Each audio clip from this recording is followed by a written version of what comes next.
If Ghalib said, "The world is the body, Delhi its soul," then Chandni Chowk is the beating heart that gives it life. Chandni Chowk is the main thoroughfare of Shah Jahanabad, an ancient imperial city established in the 17th century. The street stretches from the western entrance of the Red Fort to Fateh Puri Mosque, traversing the entire walled city. Originally, the name Chandni Chowk referred only to one of the squares on the street, which had a large ornamental pool reflecting moonlight. Over time, the street has undergone significant changes. In the past, it was much wider, with a water channel and trees on either side until the mid 1800s. Nowadays, it is a bustling commercial street, narrower and more crowded than ever before. But it is still home to many historic landmarks. In the next few minutes, we will journey through Chandni Chowk and look at the different communities and the houses of worship that they inhabit.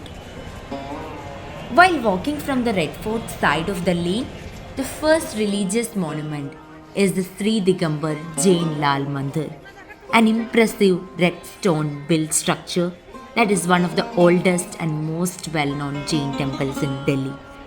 The Jains has been the bankers of the empires for centuries.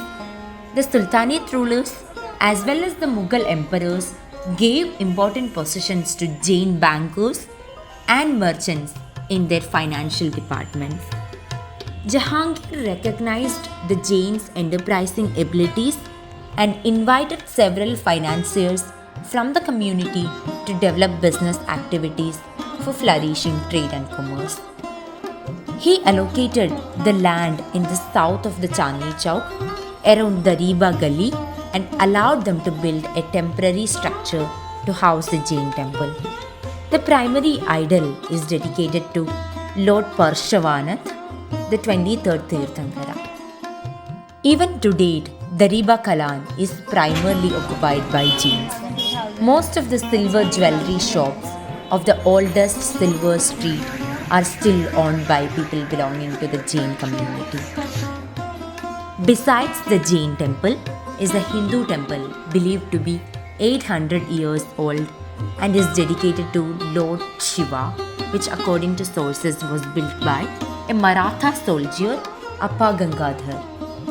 He had always worshipped Lord Shiva and was badly injured during a battle, and the chances of his survival were very bleak. He prayed to his deity and promised to build a temple if he survived. Miraculously, he survived against all odds and built this temple. His name is inscribed in Hindi at the lower end of the spire near the main entrance. The huge statue of the preceding deity of Lord Shiva inside the temple looks majestic and imposing. Other idols such as Goddess Parvati, Lord Karthik, Lord Ganesha, and other Hindu gods are also present within the premises. When one wanders further down the lane, they will encounter the Central Baptist Church, which is one of the oldest surviving churches in Delhi and also represents the first Christian mission in northern India. After the capture of Delhi by Lord Lake, this church came up near the Red Fort under the aegis of the Baptist mission in 1814. It was later moved to Chandni Chowk, while during the same period, St. James's Church was being built in Kashmiri Gate by Colonel James Skinner. The early Christian communities were based in Sabzi Mandi, Civil Lines, Kashmiri Gate, Mori Gate, Turkman Gate, Daryaganj, Paharganj, and of course Chandni Chowk. A primary school is also housed in part of the building. The immaculate white church's thick circular pillars and well-preserved elaborate carvings represent the European architectural design. One of Delhi's well-preserved churches, the church still features all of its original carvings, patterns, and also the original inscription that was written in Urdu behind the altar. However, the church's ceiling had to be reconstructed with iron beams and stones because it was in a bad shape. The memorial tablets adorning the church walls preserve the memories of the devoted individuals who dedicated their lives serving the church. As we move on and go further, we have the historical and infamous Gurudwara, Gurudwara Sisganj Sahib, which marks the spot where in 1675 Guru Tegh Bahadur, the ninth Sikh Guru, was brutally executed on the orders of the Mughal Emperor Aurangzeb after fighting for his community's freedom to follow their own religion.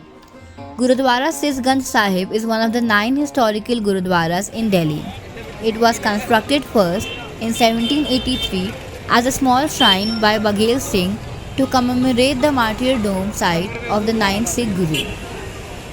It is where the Mughal Kotwali was before the Gurudwara was built, but the Kotwali Chowk is no longer known by that name. It was destroyed by the British after the Indian Rebellion of 1857 and the territory was granted to the Sikhs because the Sikh Maharaja of Patiala with other Sikh warriors assisted the British in defeating the Mughal army by giving them a number of their soldiers. The location fluctuated between being a mosque and a Gurudwara due to the turbulent political situation throughout the 19th century. A dispute between the two communities developed there and litigation followed. After a protracted legal battle, the Privy Council under the British Raj eventually decided in the Sikh petitioners' favour and the current structure was then constructed in 1930. When one exits the Delhi metro and faces the Gurudwara, it is easy to miss the fading yellow domes of the hidden Sunehri Masjid, a mosque that lies adjacent to the Gurudwara Sisganj Sahib. Constructed in 1721 by Roshan ud Daula, a Mughal Amir who was close to Emperor Muhammad Shah, the mosque was a scene of a dark episode of the plunder of Delhi by Nadir Shah. Swapna Little, in her book Chandni Chowk, the Mughal City of Old Delhi, talks of how during the Iranian ruler's plunder of Delhi, a rumor spread in the streets of Shah Jahanabad that Nadir Shah had been killed. This rumor incited some elements to immediately attack the stray soldiers of Nadir Shah's army who had entered the city and were casually wandering about. What followed on the day of Holi was then 3,000 Persian soldiers being killed in unplanned violence perpetrated by an anonymous mob. The next morning, a terrible vengeance was extracted by Nadir Shah when he ordered a massacre and watched it unfold from the terrace of the Sunehri Mosque. He only stopped when Emperor Muhammad Shah sent his highest nobles to beg for forgiveness and mercy. Structures of religious worship therefore mean more than just a place of worship for the faithful. In the case of the Sunehri Mosque, it was a site where an invading ruler gave orders of a retributive massacre indiscriminately. It also shows the resilience of the people of Old Delhi, spaces of community, dissent, and resistance. A deeper look at the places of worship of Chandni Chowk is not just different houses of worship sitting side by side, but a claim of contestation, accommodation, and diversity. Chandni Chowk here is a microcosm of the various tides of historical and material forces shaping our world today. These buildings saw empires rise and fall, colonizers come and go, and statues being built and desecrated. But nevertheless, these buildings still stand because hope, faith, and community is what drive the people of Chandni Chowk and the nation as a whole. In our turbulent world, with identities pitted against each other and waves of majoritarianism sweeping our streets, perhaps all one needs is to look into the lanes of Chandni Chowk and find that, regardless of who or where one worships, it is the community, empathy, and radical love that breaks through structures of oppression. Chandni Chowk is then perhaps a reflection of who we are as a people, a community, and a nation. This very name emerges from the reflection of the moonlight in a pool that is no longer there.